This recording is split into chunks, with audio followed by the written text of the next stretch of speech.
people playing games, while you're watching news about games. And just really curious to hear from you, especially, a decade and a half in, through this whole journey, how that's really shifted the way that you and your team operate. Yeah, thanks, Dan. And it is fun to be here on a Friday afternoon, and I'm glad our games have given you some good enjoyment through the years, and hopefully many more to come. We do sit, I think, at a really enviable intersection of sports and entertainment, and lifestyle and culture, as you said. And I think we have seen great growth, but not just because of the pandemic, of course. I think that helped to accelerate some of the trends that we were seeing, but we have seen great growth because we are seeing people really find social connection through their experience. And when you think about these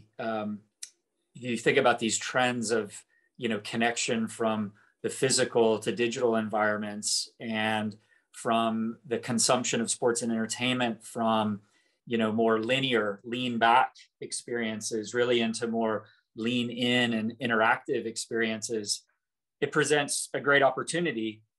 Then when you do what we, as you were just asking about, it's the game, but also the experience that extends and enhances even beyond the game itself. Well, it's a great place to be, and I think when you look across EA Sports, we talked about playing EA Sports games. I think just in the last year, we had more than 230 million people playing EA Sports games. We've seen great success. You mentioned Apex Legends. Each new season brings, higher and higher levels of active players coming into that experience. Battlefield, it's a Battlefield year, and we're very excited. We're just a few weeks away from a new Battlefield coming out. There's been great excitement, great engagement there. Our mobile portfolio is growing with some acquisitions here over the last year. So it just presents a great opportunity for us, and not just for us, but for our players, for our viewers, for our growing community. And I think as marketers, it presents a real opportunity for us to think about, as I say all the time, not just the marketing of new features of games, but for the building of these brand experiences.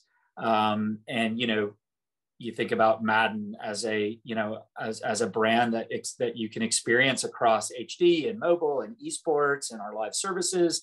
The same could be said for FIFA. The same could be said for, many other games. So, it's a great place to be in. I feel privileged to be in this industry and in the space of interactive entertainment.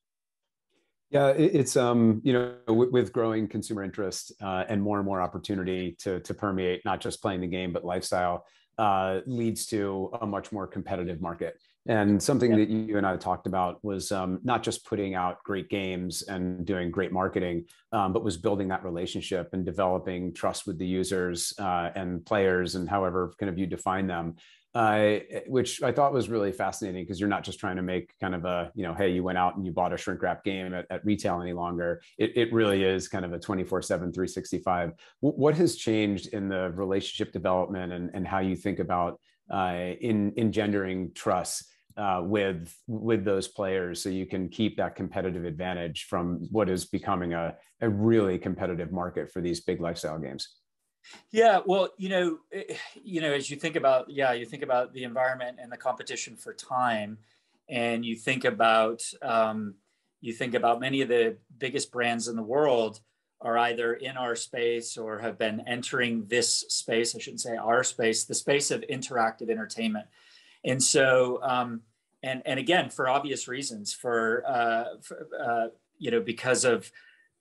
because of those trends and because of social connection playing out in such, in these interactive environments and these social channels, social platforms.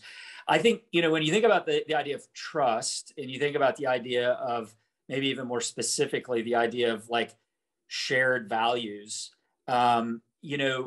I think all of us as marketers and communicators understand that That's what our audiences are seeking and expecting of brands that they are spending their time and their dollars with. Is they're expecting more transparency, and they're expecting brands to to stand for things, and they're expecting that if they're going to commit their time, that that they understand, where we're coming from, and what we're building and why. I think we've really thought about, I guess we've thought about it from a couple of levels. I mean, one is the transparency in our and the trust building in our communication. But it's got to be more than communication. Clearly, there have to be actions. And so I think, we launched something called the Positive Play Group and the Positive Play Charter over the past year and a half. And I think that was really our commitment to say, as more people are coming into games and coming into our experiences with our brand, we also want to be doing the best we can to make it a safe and trusted environment by which they can play, right? So so this group is really the team of teams setting policy and building technology and helping to drive more positive experiences inside the games themselves. We do extensive work with our community, and we do our community play testing and other ways. I just think I think we know that this is as consumers ourselves, we know this is the expectation, and I think it's on us to again, not just think about the marketing of new features of our games, but to be thinking about what it takes to truly build a brand and truly build a trusted relationship, with our brand. Yeah. To that point, you had referenced some changes you had to make organizationally to really reflect the growing diversity of communities, how that translates into, the characters in the games, the storytelling. Can you talk a little bit about where kind of taking that in-house control, how that's changed your org and what that's done to end up, supporting what you were just talking about in building community and trust? Yeah. I mean, there have been several things. I'll hit a few, both related to team and structure, but also things like process and some of our other ways of thinking. Again, it all centers from this idea of the entirety of the brand experience, not just by discipline or function or department, so to speak, but in terms of what is the experience itself, and how do we have the right kind of capabilities, both internally and externally, with our partners to be able to meet players where they are. Again, I think that sounds nice in concept. I think in practice, these things are difficult for us, for all of us in companies big and small.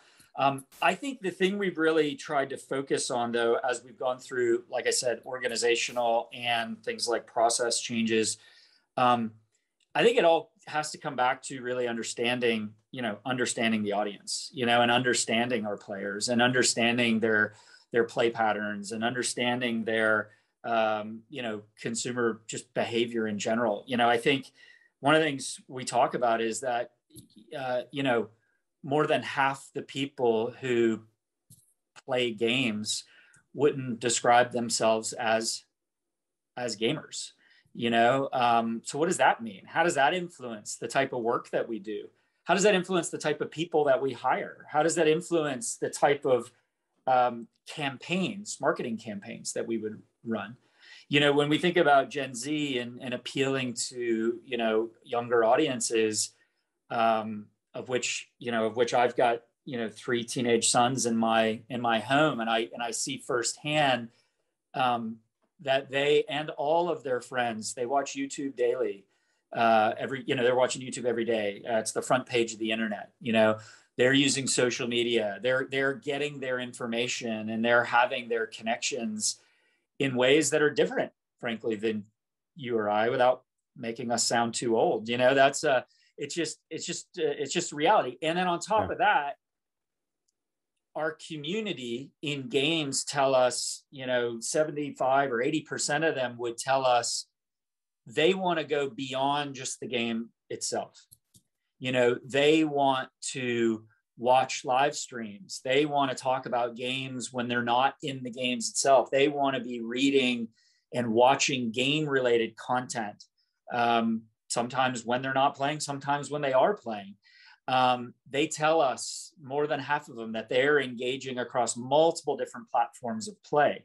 So again, maybe to try to zero into your question, like that means the types of disciplines, that means the types of processes, that means that the way of thinking about creating marketing campaigns clearly is changing, and it's changing right underneath us. I think there's and our others in our space also have very great examples of this. I think you could look at what we're doing with esports as a really good example of extending and enhancing the game beyond the bounds of the game itself. I think you could look at the way we launched Apex Legends, a couple of years ago now, and the game launched the day after the Super Bowl, but we didn't do a Super Bowl spot. We connected with some of the most influential players in our community, and they were really the storytellers and the creators and the advocates for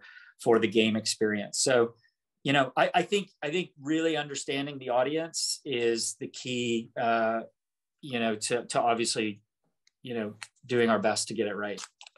Yeah, it's a great point. And with all of these different engagement points with consumers outside of, just the kind of the legacy ones of playing the game, or now with subscriptions and online, but also these other environments outside of the game, starts to generate a lot more signal and a lot more data about who those consumers are, their preferences, the things they like to do.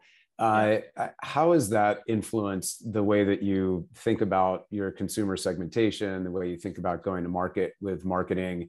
Has that practice changed in the way you're using all of those different signals to influence that? Yeah, well, we do use more and more. We're using our data and our insights to inform, our thinking from the end to end of the marketing process. But when I say the end to end of the marketing process, I'm not referring to the end to end of the creative or activation process. I'm referring to what games to build and how to think about refining our positioning around the games and the game features that we're developing. And through, of course, to marketing performance and creative testing and asset performance and overall thinking about learnings throughout the process. Any good marketing organization would be thinking that way. I think what's interesting, both good and challenging for us, is the amount of the size of our audience and the amount of information and the sophistication of how smart and attentive and passionate our communities are, and we're making games and experiences that aren't just for one player with one type of motivation. There's not the FIFA gamer, or the Battlefield gamer, to your point around, when you think about segmentation, I mean, there are many different motivations, many different types of players. And in some of our bigger franchises, players all around the world who are coming into the experience and the depth and complexity of the experience for different reasons. It's not just for competition. For some, it's about creation. For some, it's about escape. There's so many different motivations that bring you into the game experience. And then as we think about the game experience, as we've been talking about, extending beyond the bounds of the game itself, different motivations for those who are watching in esports, as an example. So I think it presents a ton of opportunity. It has influenced definitely how we engage in the development process with our development teams, on through to the marketing activation process with our marketing creative teams. And I think it's an interesting space and time for us to be navigating. That's right. We've observed mostly on the media side, but the probably accelerated by the experience of the pandemic, just the way that people get their entertainment. You could look at the theatrical business being changed probably in a secular fashion. It may not ever return to the way it was before. And the windows, the way they get movies out, the consumption of television, really moving into streaming environments, audio. All those things kind of were happening, which I would imagine same kind of thing happening in gaming, but got accelerated, 3 to 5 years. How are you starting to think about what the future looks like in terms of getting people entertainment from the consoles to mobile to online? Are there really big changes coming in that as we look forward the next couple of years?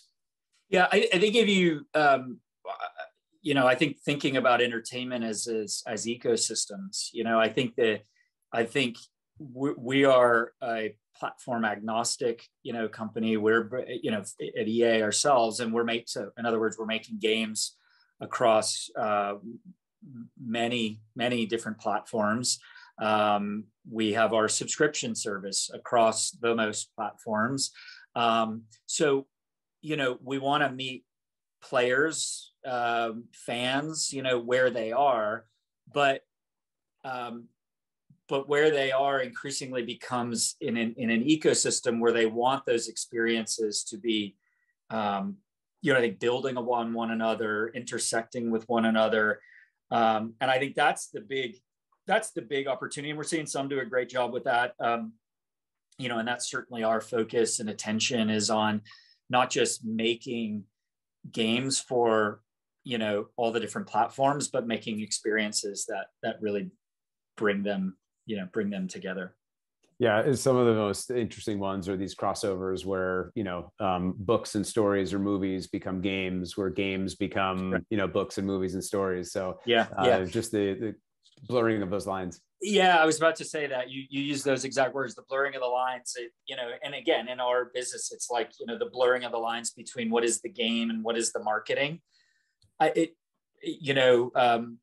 marketing is the game is the marketing. It's an experience. It's a content driven, a content rich, a creative experience. And we see that. I mean, Apex Legends is one of the great examples of a lot of the storytelling around the characters happening outside the bounds of the game, so that it enriches the experience, when you're inside the bounds of the gameplay experience. We've been doing this in the run up to the Battlefield 2042 launch in a few weeks, and increasingly storytelling happening outside the game. Of course, it's not a replacement. It is enhancing that overall. I think the overall game experience. And for us, where games are at the center, games are what we do. Games are, we think about, from the game out to all these other experiences that we can be building. And to bring back to the point we were talking about before, again, the obvious point then is it changes the nature of our creative teams, the nature of our creative processes, the interplay between our marketing creative team and our game development, those creative teams, and the game engine, integrated in with our game engine so that we can present the type of content that our players actually want. They want to see more of the game. They want to know more about the story. They want to share their experience from the game. And again, it requires constant evolution to our team and in our way of working. How do you think about bringing? You made a point before about people who play games but wouldn't consider themselves gamers. As you look towards the future, I mean, at 50% of the population playing games, penetration is pretty good. But how do you think with these the storytelling, and it really is a lifestyle entertainment, kind of separating out, bringing new people into the fold, and also speaking to those that are kind of part of the culture? Just curious, continuing to build the base.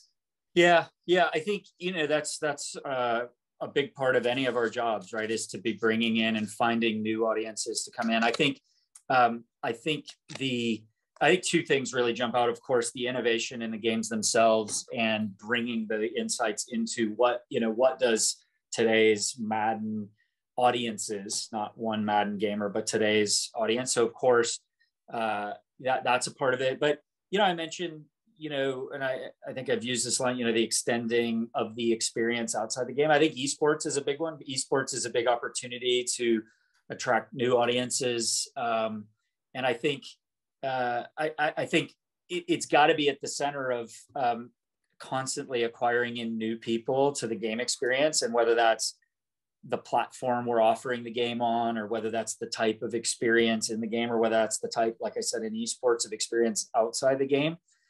The beauty is again, it comes back to these now are big entertainment brands that we can build all kinds of experiences as a part of that ecosystem.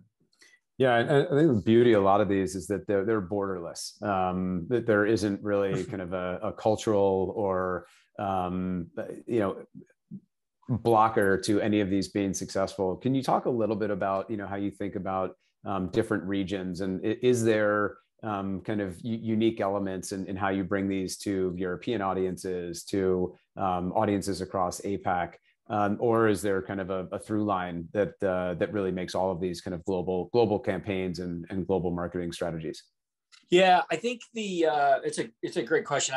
FIFA is probably one of our best examples of this, where there are foundational principles that we have around what our global football experience should be, but the execution of that is very different by region, in terms of FIFA Online, a free to play experience, in APAC, and you think about where the Ultimate Team live service and sort of the real football or soccer hungry markets, and how we think about being in line with the sport, and how we're building upon the real world of sports and blurring the line through the live service.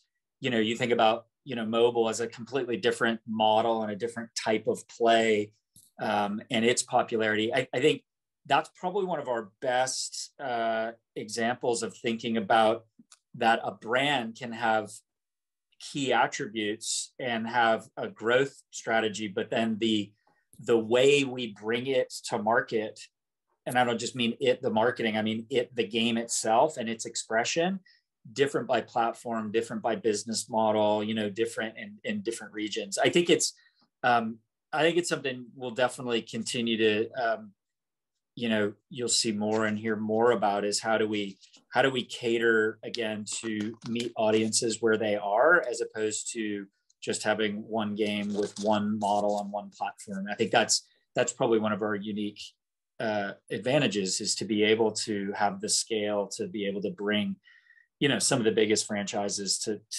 the different platforms. EA is it's been built over the years. I believe there's been lots of studios that have come into the fold through acquisition, that are placed all over the world.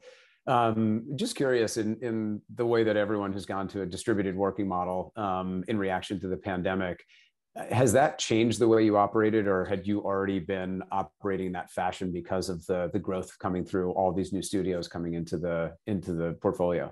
Yeah, it's I'd say from a marketing standpoint, we're a central part of Electronic Arts, but we are decentralized into studios and and offices all over the world. We have been for years. It's been very natural through the years to have a team, a go-to-market team, so to speak, that might be sitting in 6 or 8 different locations, 3 or 4 different time zones. That's been common. It works better in some cases than others, because that's hard. I think in some ways the distributed nature that we've been in almost leveled the playing field, so to speak. That the entire team was on a Zoom from wherever they were. I think the interesting part has been in terms of game development. I think at least this past year, I think it's hard to make games. It's hard to make creative marketing campaigns that are directly connected and aligned with our games when, from afar. That's obvious, but I think the part that was at least less obvious to me is in the difference between this year and last year was that in many cases, a lot of the plans that we had in place, they weren't done in March of last year, but at least we weren't staring at a blank screen and a blinking cursor. We weren't starting from scratch. There had been a lot of ideation. There had been a lot of thought. There had been some of those early creative alignment meetings. Fast forward a year, and in some cases, you're starting more from scratch, and you're trying to find those, the kind of the creative soul of the creative conceit of the game and of the marketing campaign. It's a little bit harder, and I think it's hard in a distributed way. So I guess, maybe to try to answer the question, we had been working in a distributed fashion for a while. I think there was a lot of banding together in the early part of that was great, and in some ways it leveled the playing field. We're definitely thinking through now what does the next year look like, and how do we find the right moment still to be able to bring our people together, even acknowledging that even on the best of days, we were all over the place geographically. Yeah. We always have to do the future prognostication in conversations like this. And, with gaming, as we've talked a lot about just being so ubiquitous in terms of touching all different parts of lifestyle. What do you think are the big innovations coming, whether it's in moving into different senses of reality, virtual or augmented, different kind of platforms? What are you excited about in terms of the direction that the gaming industry is going, or maybe even new genres? Yeah, I mean, I feel like we've been saying this for several years. We kept saying, games are going to change more in the next 5 years than they did in the previous 40. It almost feels like every, maybe 5 months and not five years even, it's going to keep changing. I think as technology barriers come down and are coming down, you see more games integrating, cross-play and things like cloud streaming services. And you think about the power of the devices just that all of us have in our hip pocket and are, walking around with us every day on our mobile device. I think it allows games to become more and more every day this central thread of your digital lifestyle. And again, you combine that with the stuff we talked about earlier, social connection shifting really more into these digital environments, and entertainment consumption shifting into these interactive environments. Games sit right at that spot. So I think what that then means is that you will continue to see games increasingly across and through our lives, and through the devices and through the ways that we're connecting with our friends. And I think, I think it just presents a lot of opportunity, which is why, like I said, I think it's not surprising that you see so many, big brands from all across the world getting into this space, or already in this space and thriving. You've had this, an amazing career, close to 20 years. As you've gone through that journey, when you look outside and your constituents at other brands, what are some of the other brands in the marketplace, not competitively, but just in other verticals that you've really impressed with, that you're a fan of, that you think are doing this right, extending beyond the particular function of their product and permeating into lifestyle? Yeah. Hopefully this doesn't sound like too, predictable or trite of an answer, but I think those that are doing that with storytelling kind of at the core, and really thinking not just about not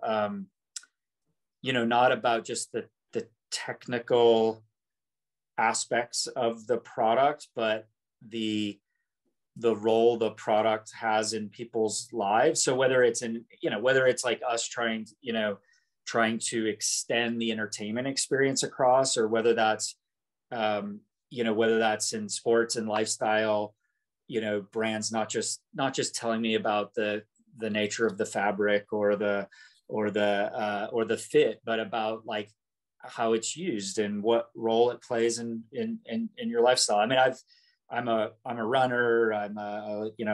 I cycle a decent amount. There's brands like Rafa and Tracksmith and these kind of smaller in some cases brands, but that really put great storytelling into the core of what they do that I really admire. And it really resonates with me, because I feel like I feel like I know, I feel like I know them, and I feel like I know how it will impact my life as opposed to just how it's going to fit. Yeah, as you guys have grown and increased the size of the portfolio, and you bring in different cultures within those companies, what's been most effective as a leader in celebrating the uniqueness of those studios or those people, and also bringing them in and weaving them into the EA culture?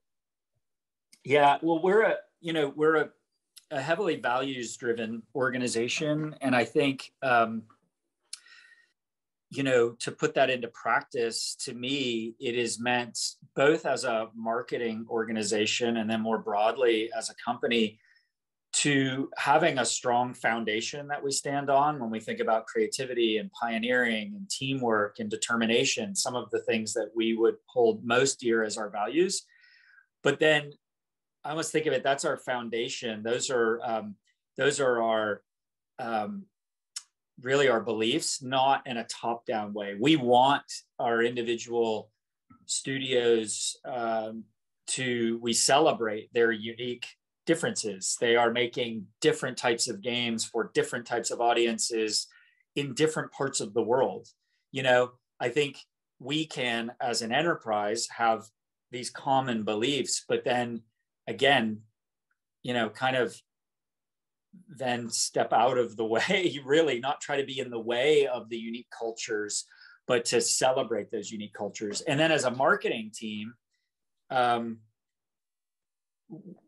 we're embedded into those studios and those different parts of the world as well. So it's really about like a very thin but strong foundational layer of values that then get celebrated in their own very unique ways. And it means then we have a company with clear values, but also then very unique cultures depending on which studio you're in. And I think that's the only.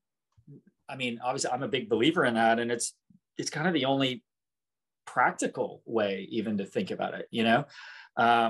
When you've got DICE in Stockholm and Respawn in LA and EA Vancouver, in Canada and the like, in Motive. I mean, these are Montreal. You're talking about Tiburon in Florida. I mean, you're talking about studios all around the world. That's one of the great things about the company is those unique cultures. Yeah, one of the best assets in helping to have diverse thinking. Yeah. I could literally ask you questions about this space and talk all afternoon, but I don't want to be selfish. I want to make sure that the folks that are joining us here have an opportunity to ask some questions. So please feel free to drop stuff into the Q&A or into the chat. Would love for you to get the opportunity to ask David some questions about this, just an awesome company that plays such a unique role in our culture. So as we're waiting for folks to do that, as there is this move kind of out of the place that we've been in globally, and hopefully knock wood that we're all getting back to a better place and getting the opportunity to see each other in person more often. What are some of the events that were kind of really a big part of the gaming industry that had been put on pause during the pandemic? Are you looking forward to or excited about to bring those communities back together in person? Yeah, it's this it's this interesting paradox, like things like E3 and EA Play, which has been a big part of our company and our culture the last few years. While we weren't able to do the physical version of those, the reality is we were able to connect with more people, and it forced us to be even more, I think, compelling in how we connected digitally. So that I don't want to suggest we don't ever want to do in-person physical experiences anymore, but I'll tell you, our community play testing, our community experiences by different franchises, our company like EA Play. The reality is I feel really great about how those have played out, and we've been able to connect with more people. So I think we're trying to figure out now, as we look out on the next year, what versions of those have been enhanced and elevated by being fully digital, and how do we not just go back to what we were doing before, but maybe find the right in-person connection points. Again, nothing's going to replace having a few hundred of the most passionate and talented and diverse folks from our community in a room together, playing in real time for several days in a row and giving feedback on the experience. The creative energy that comes from that is very difficult to replace, but I'm proud that we've been able to create digital versions of those and maybe reach several thousand people instead of even just a few hundred. So we'll see. I think the big one that everybody looks at is E3 each year, and they look at the fall and they think about what other events will help us to really know how the games are tracking and how we're coming into the launch season. I don't have a perfect answer on that. We're right in the middle of planning and figuring out what that will look like, Yeah. Well, this is, always the busiest time of year for every business in Q4. But the holiday, I would imagine, is really, it's the kind of crowning achievement of the year launches, but just such a big gifting season. So I really appreciate you taking the time to do this. There is a couple questions coming in. So we do want to, if you have a couple more minutes, we'd love to get to those. Sure. There was a question here just about measurement in general and kind of understanding the impact of all of the marketing activities that you have, paid, not paid, but what that ties back to, and in awareness from all of those kind of non-measured media activities, and how that you equate those back to impact on sales. Yeah. This is also one we could talk about even on a Friday afternoon for the rest of the day. I think if I'll boil it down to its simplest form, through extensive analysis of things like NPS and community feedback and others through the years, we definitely know that we could bucket things into three categories of we're thinking about differentiation, expectations, and execution. So are we clearly differentiating in the product, the service, the new seasons?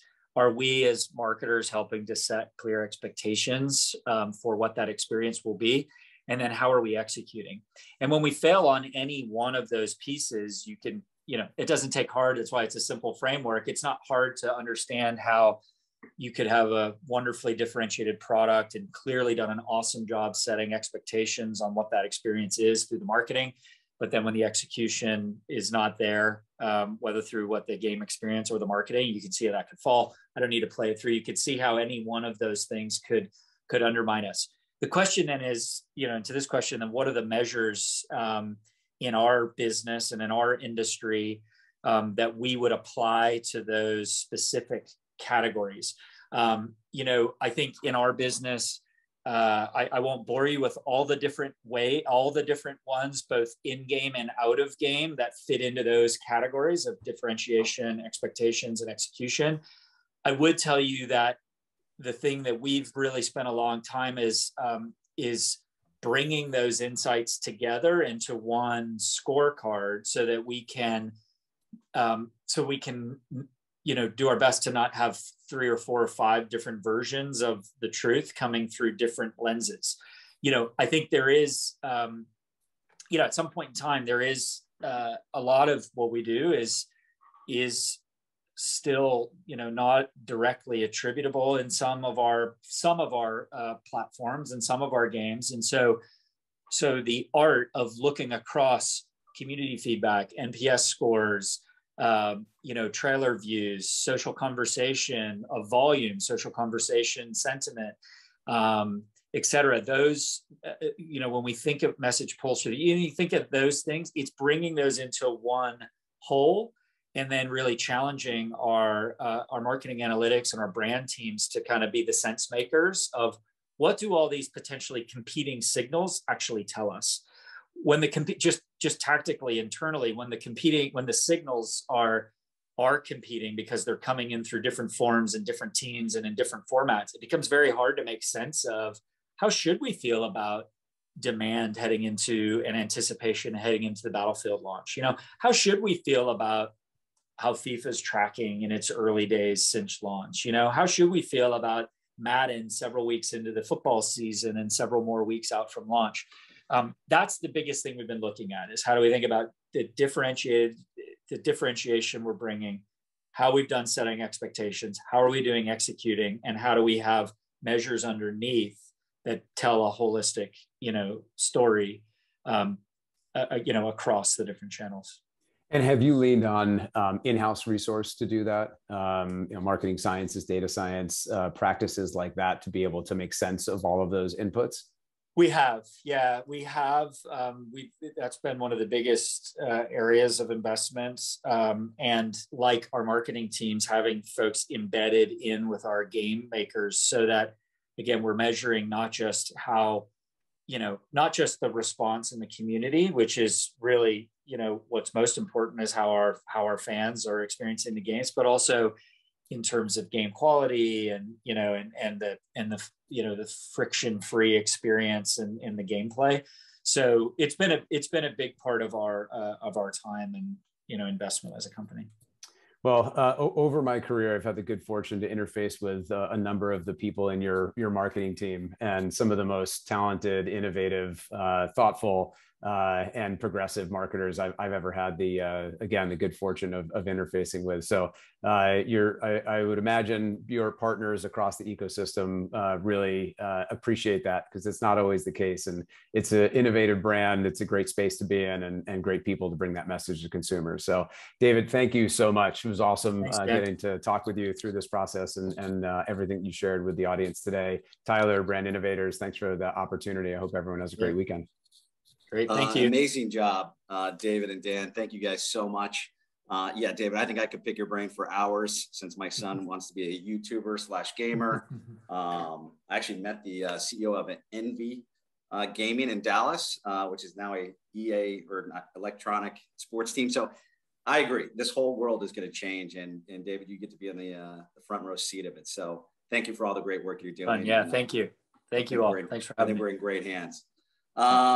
Well, that is today's content. And so I appreciate everybody for joining a full day of content. I have to say, overall, I was thoroughly impressed that we didn't just spend the entire day talking about data and the cookie apocalypse. We actually talked about how brands are connecting with consumers and how consumers are reacting to it. Focus on DEI, focus on getting to that local core and understanding who your consumer is, and really getting back to the basis of marketing. And so I appreciate everybody for sticking it through. I know it is 4:45 East Coast time, which means hopefully time for a cocktail and a great weekend. Once again, thank you all so much. It was great. And hopefully I get to talk to you and join you as Basis Technologies moving forward. Have a wonderful weekend.